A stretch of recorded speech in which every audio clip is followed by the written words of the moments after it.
Hello बच्चों, let us read the question first. Match the column with respect to earthworm. Column 1 में दिया गया है buccal cavity, muscular gizzard, stomach and intestine. Column 2 में हमें उनके सेगमेंट से उन्हें मैच करना है with respect to the earthworm.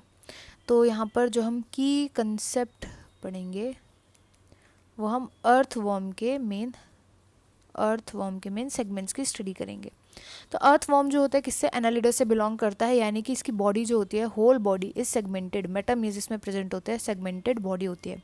And इसके जो सारे ऑर्गन्स होते हैं ना, ये ऑर्गन्स सेगमेंट्स में डिवाइड होते हैं, मतलब स्पेसिफिक सेगमेंट्स के बीच में ये प्रेजेंट होते हैं.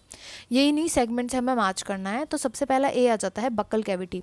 अब बक्कल कैविटी क्या होती है, शुरू में ही प्रेजेंट होगी. बक्कल कैविटी का मतलब माउथ हो गया, तो ये क्या शुरू में ही प्रेजेंट होगा, तो ये फर्स्ट से थर्ड सेगमेंट तक प्रेजेंट होता है. तो ये ए जो है वो सेकंड के साथ मैच हो जाएगा. देन बी आता है मस्कुलर गिजर्ड. गिजर्ड क्या होता है, देखो हमारे पास तो चबाने के लिए दांत होते हैं, ठीक है, कोई भी चीज़ को ब्रेक डाउन करना होता है, हम खाना खाते हैं तो हमारे दांत जो होते हैं वो उस चीज़ को ब्रेक डाउन कर देते हैं. बट बेचारे अर्थवर्म पे तो कोई ब्रेक डाउन करने के लिए टीथ नहीं है, तो इनके पास गिजर्ड प्रेजेंट होते हैं जिनका काम होता है ब्रेक डाउन करना चीज़ों को. अब ये किन चीज़ों को ब्रेक डाउन करते हैं, तो ये बेचारे कहाँ रहते हैं, सॉइल में रहते हैं.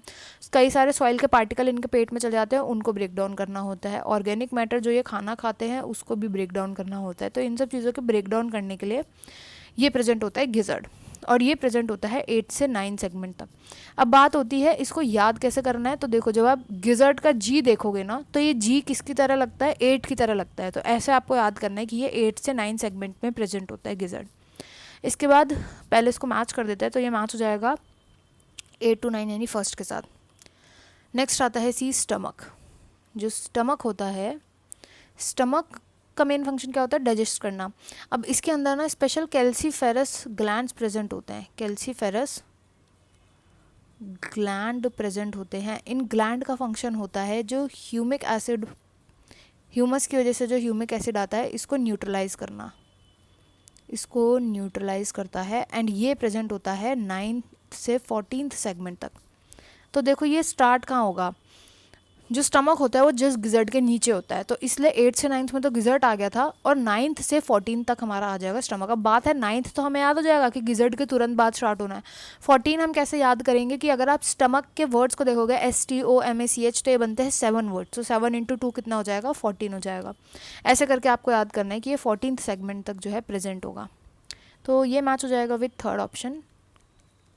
एंड देन डी आता है इंटेस्टाइन. तो इंटेस्टाइन को याद करना इज़ वेरी इजी. इंटेस्टाइन में जो होता है फाइनल डाइजेशन होता है, यहाँ पर सारा का सारा एब्जॉर्प्शन होता है, एंड मल्टीपल पार्ट्स में जो होता है ये डिवाइडेड होती है जो इंटेस्टाइन होती है. अब ये इंटेस्टाइन 15th सेगमेंट से लेकर के लास्ट जो भी सेगमेंट होता है अर्थवर्म का, वहाँ से लेकर के लास्ट सेगमेंट तक ये प्रेजेंट होते हैं. तो डी जो हो जाएगा वो फोर्थ के साथ, डी का हो जाएगा फोर्थ.